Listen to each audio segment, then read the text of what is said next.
뱀같이 지혜롭고 비둘기같이 순결해라. 이유에 대해서는 너희를 내가 이리 가운데로 보내는 양 같다.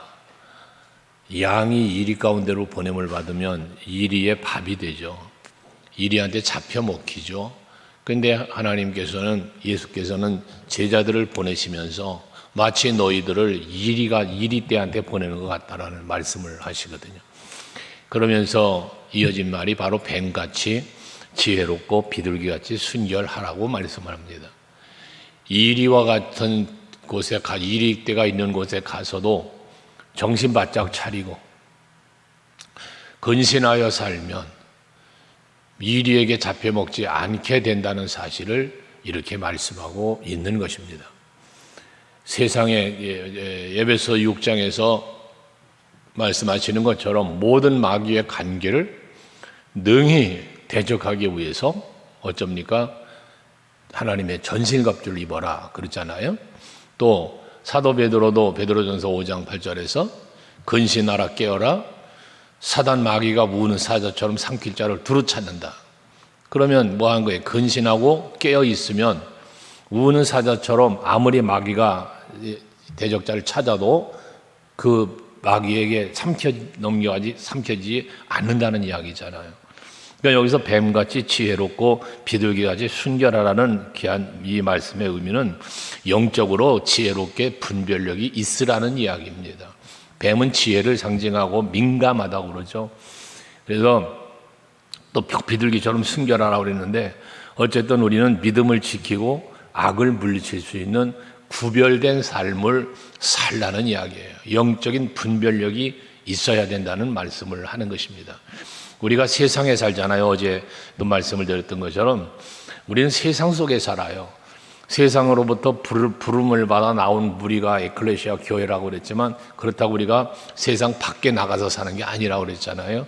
세상 안에 살면서 그리스도인답게 구원받은 성도답게 구별된 삶을 사는 거라고 그랬잖아요. 그러니까 이리 가운데 이리 같은, 그렇다고 해서 정말 이리한테 보내는 게 아니라 이리와 같은 그런 너희들을 해치려고 하는 사람들 틈으로 보낸다는 이야기니까 그곳에 가서도 정신 바짝 차리고 호랑이한테 물려가도 정신만 차리면 산다는 말처럼 정신 바짝 차리고 그리고 근신하면서 그렇게 영적인 분별을 하면서 살아라는 이야기입니다.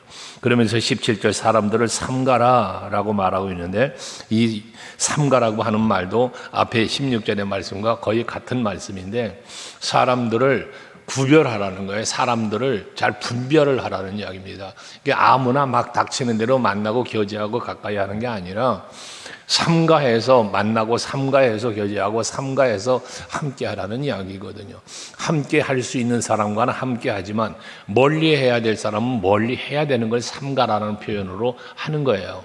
그러니까 여러분들이 무조건 사람이 인간관계를 무조건 맺어가는 게 아니라 영적으로 안 맞는다면 멀리 할 수도 있어야죠. 물론 그 영혼을 사랑하고 구원하는 차원에서 접근하고 전도하는 것이야 할 수 있겠습니다만 악을 범하는 무리와 함께 악을 행하고 하나님 보시기에 합당치 못한 삶을 사는 자들과 더불어 합당치 않은 삶을 함께 더불어 살아간다면 이것은 사람을 삼가하는 삶이 아니라는 거예요.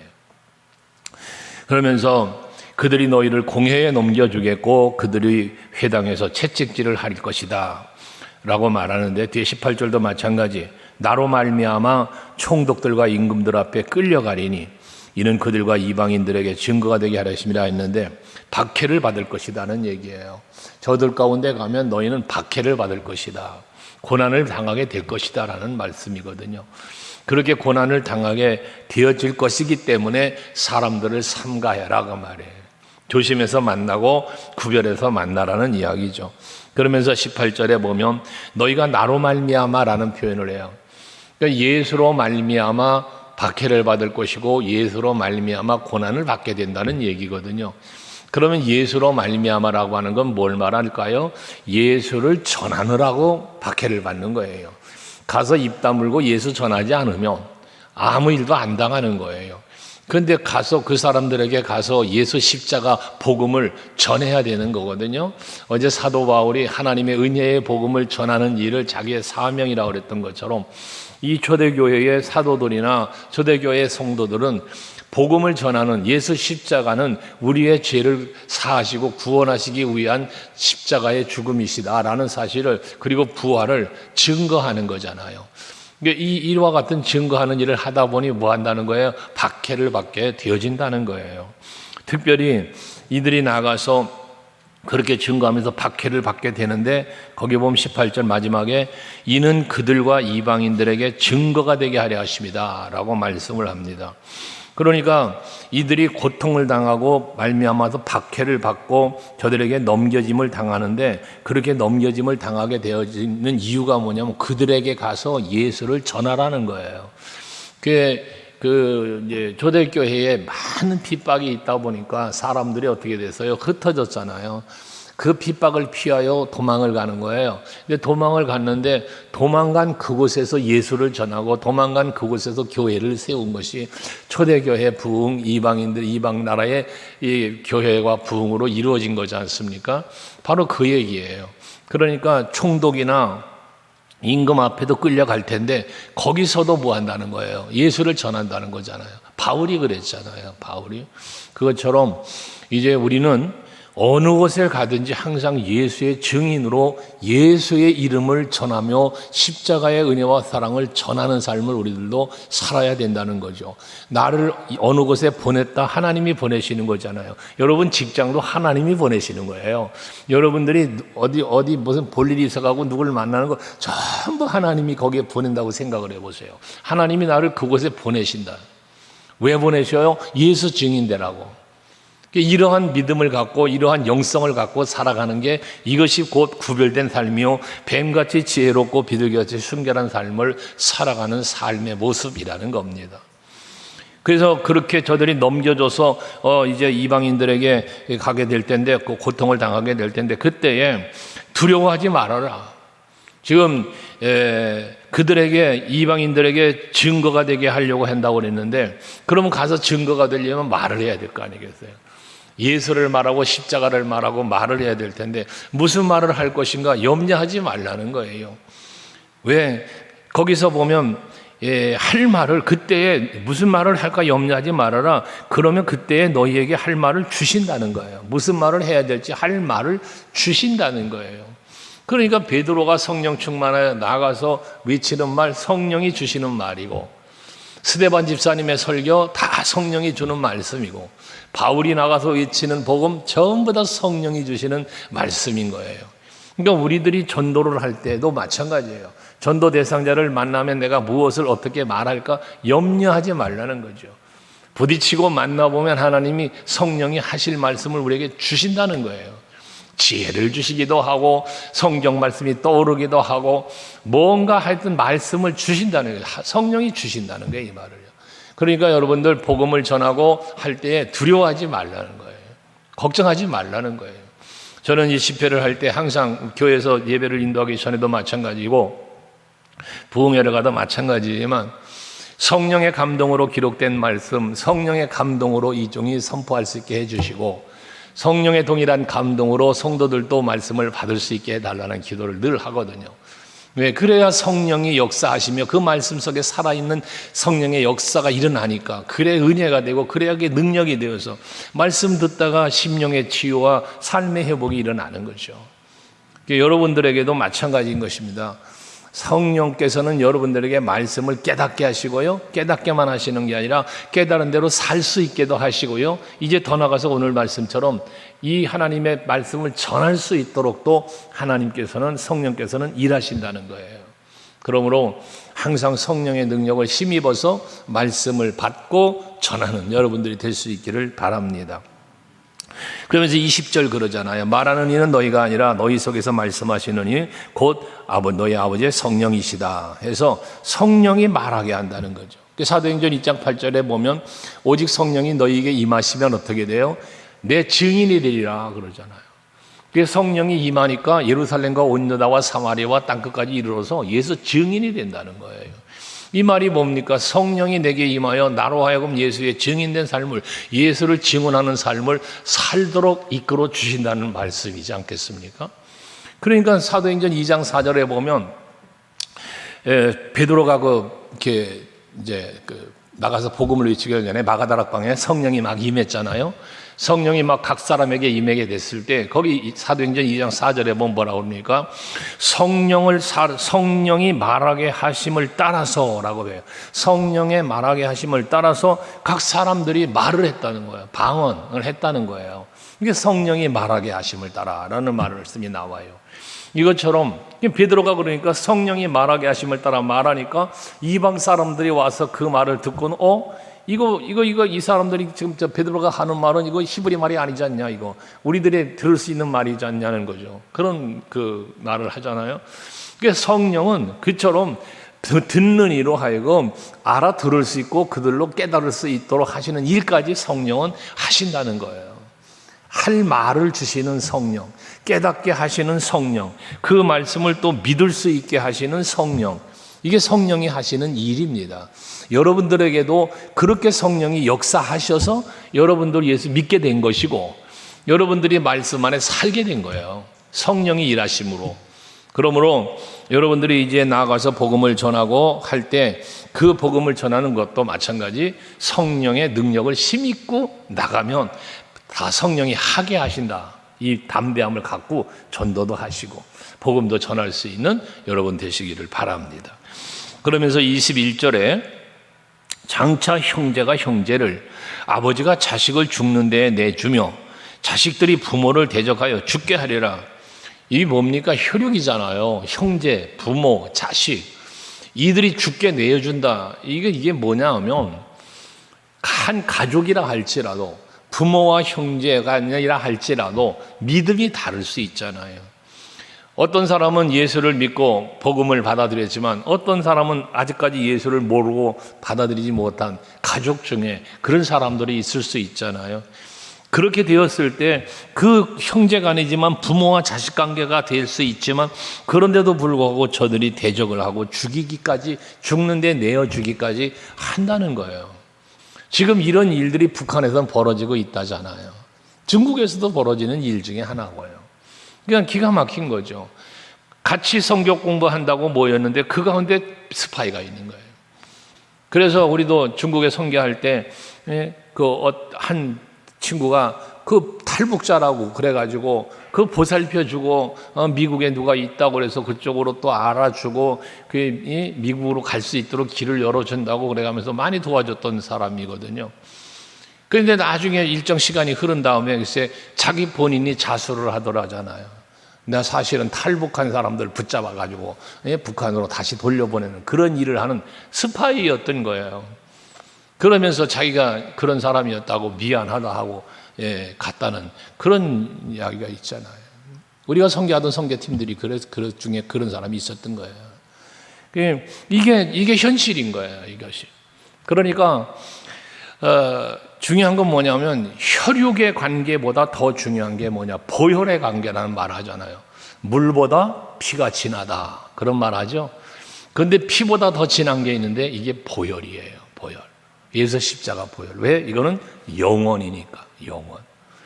영원한 하나님의 나라에서 영원토록 함께할 구원받은 성도, 우리가 주 안에 하나, 주 안에 한 형제라는 말을 그래서 하는 것입니다. 여러분들 혈육도 물론 소중하죠. 하지만 신앙이 달라버리면, 혈육이라 할지라도 신앙이 다르면 만나도 이게 참 쉽지 않아요.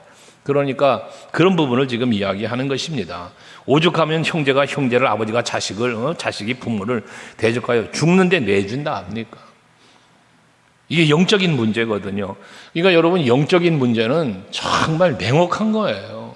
그러니까 우리가 한 영혼을 사랑하되 그 영혼을 정말 그 사망의 자리에서 이러한 이 부모와 형제까지도 죽음의 자리로 내버릴 수 있는 이러한 자리에서 건져낼 수 있는 우리들이 되어야 된다는 거죠. 이게 사람으로 합니까? 우리가 성령에 이끌려 사는 것처럼 저들은 악의 영에 이끌려 사는 거죠. 그러니까 악의 영의 지배를 받는 거예요. 여러분, 이게 불쌍한 거예요. 그래서 항상 한 영혼 한 영혼 우리가 사랑하는 마음 갖고 다가가야 되고, 그를에게 복음을 전해야 되고, 예수를 가르쳐야 되고, 그를 이끌어 주님의 전으로 인도하는 일을 우리는 해야 되는 것입니다. 오늘도 여러분 사랑하는 영혼 한 영혼을 찾아보십시오. 그리고 그 정말 사망의 자리에서 허덕이고 있는 그 영혼을 주께로 인도하기 위해서 힘써 보시는 오늘 한 날도 되시기를 바랍니다. 그러면서 22절에도 보면 또 너희가 내 이름으로 말미암아 모든 사람에게 미움을 받을 것이나 그래. 그러니까 예수의 이름으로 미움을 받는다. 이런 믿음을 지키고, 또 우리가 정말 그 신앙 안에서 바르게 살아서 하나님의 앞에 서는 날까지를 믿음을 지키는 거 매우 중요한 거거든요. 그때까지 끝까지 견디는 자가 구원을 받는다고 그랬는데, 끝까지 견디는 자가 구원을 받는데 그 끝까지 견디는 이 과정이 얼마나 힘들겠냐는 거예요. 형제가, 부모가, 자식이 이러는데, 만나는 사람마다 전부 모든 사람에게 미움받는다 그러잖아요. 여기서 말하는 모든 사람은 예수를 알지 못하는 사람, 예수를 믿지 않는 사람이죠. 저들에게 예수의 이름으로 말미암아라고 말하는 건 앞에서도 말했던 것처럼 예수를 전하다 보니까 당하는 밖에 미움이에요. 예수 안 전하면 미움받을 필요 없죠. 그들과 더불어서 그냥 어우러져서 살면 되는데, 그들에게 예수를 전하니까, 메시아를 전하니까 저들에게 미움을 받게 됐단 말이에요. 그렇다고 해서 저들에게 미움받기 싫다고 해서 예수의 이름을 선포하지 않을 수 없잖아요. 예수를 전하지 않을 수는 없잖아요. 그러니 목숨을 내놓고도, 매를 맞아도 예수, 감옥에 갇혀도 예수, 죽임을 당해도 예수, 오직 예수의 이름을 전하는 그런 바울과 초대교회 사도들처럼 순교하면서까지도 오늘도 우리는 담대하게 여러분 주변에 있는 분들에게 예수의 이름을 증거할 수 있는 여러분 되셔야 돼요.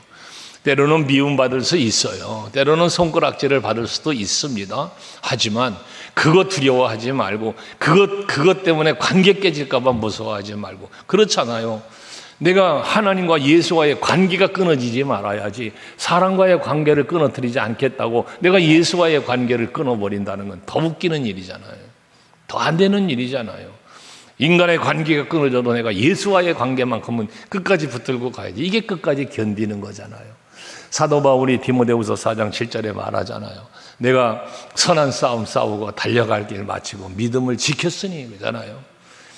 이 말씀으로는 단순해요. 선한 싸움 싸웠대, 달려갈 길 마쳤대, 믿음 지켰대. 하지만 그러는 과정 속에 그가 겪었던 일이 뭐냐는 거예요. 40에 하나의 감한매를 몇 번이나 맞고, 감옥에 갇히고, 굶주리고, 여러분 마지막에 목배임을 당하여 죽잖아요.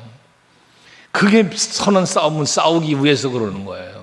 달려갈 길을 맞춰야 되겠기 때문에 어제 아침에 말씀을 묵상했지만, 나에게 주신 사명, 곧 하나님의 은혜의 복음을 전하는 일을 감당하려 하면은 내 생명조차도 귀하게 여기지 않았다는 바울의 고백처럼, 그것 때문에 그는 목숨 내걸고 그리고 그걸 지킨 거잖아요. 끝까지 견디는 자, 이 끝까지 견디는 것이 결코 쉬운 일은 아니라는 것이죠. 하지만 끝까지 견디기 위해서 그 끝까지 견디는 힘이 어디서 오냐? 이게 바로 예수 십자가의 능력이고요, 이게 성령의 권능인 것입니다. 오늘 예배하는 여러분들에게 그 권능이 임해서 바울처럼 선한 싸움 싸워 이기시고, 달려갈 길 주어진 직분 사명 잘 감당하시고, 믿음도 끝까지 지켜서 끝까지 견디는 자가 구원을 얻으리라는 그 끝까지 견디는 자의 무리 속으로 들어갈 수 있는 여러분 모두 될 수 있기를 바랍니다. 23절에는 이 동네에서 너희를 박해하거든 저 동네로 피하라. 내가 진실로 너희에게 이르노니 이스라엘의 모든 동네를 다 다니지 못하여 인자가 오리라. 이 말씀의 의미는 뭐냐 하면, 여러분들에게 전도에 대한 이야기를 할 때 간혹 그런 얘기 했지만, 우리 여러분들이 생각을 조금 바꿔야 될 게 뭐냐면, 내가 저 사람을 구원시킨다, 이 생각이 바뀌어야 되는 거예요. 여러분, 그 사람이 구원받고 그 사람이 예수를 믿게 되는 것은, 그 주권은 하나님께 있는 거예요. 성령에게 있는 거예요. 내가 하는 게 아니거든요. 그럼 난 뭐예요? 그 사람에게 가서 예수를 전하는 거예요. 예수를 알려주는 거예요. 그 다음 일은 성령이 하시는 거예요. 그러니까 우리는 전하는 일만 하면 되는데, 이 사람을 내가 어떻게 해가지고 예수를 내가 믿게 하고 구원받게 하고 교회 오게 하고 이걸 내가 다 하려고 하니까 전도가 힘든 거예요. 우리는 전하는 일만 하면 돼요. 그러면 성령이 역사하시니까 베드로가 나가서 말씀을 외칠 때 우리가 어찌할꼬 회개하는 무리들이 모여왔잖아요. 하루에 3,000명씩 4,000명씩 그러면서 돌아오는 무리들이 날마다 늘어났다고 그러잖아요. 믿는 자의 수가 날마다 더했다고. 복음을 전할 때 역사가 일어나는 겁니다. 그러니까 우리는 예수 사랑으로 토스트 전도도 하고 한 영혼을 사랑하는 마음으로 예수를 전하는 여러분들이 되시면 그 다음은 성령이 일하실 것이라는 겁니다.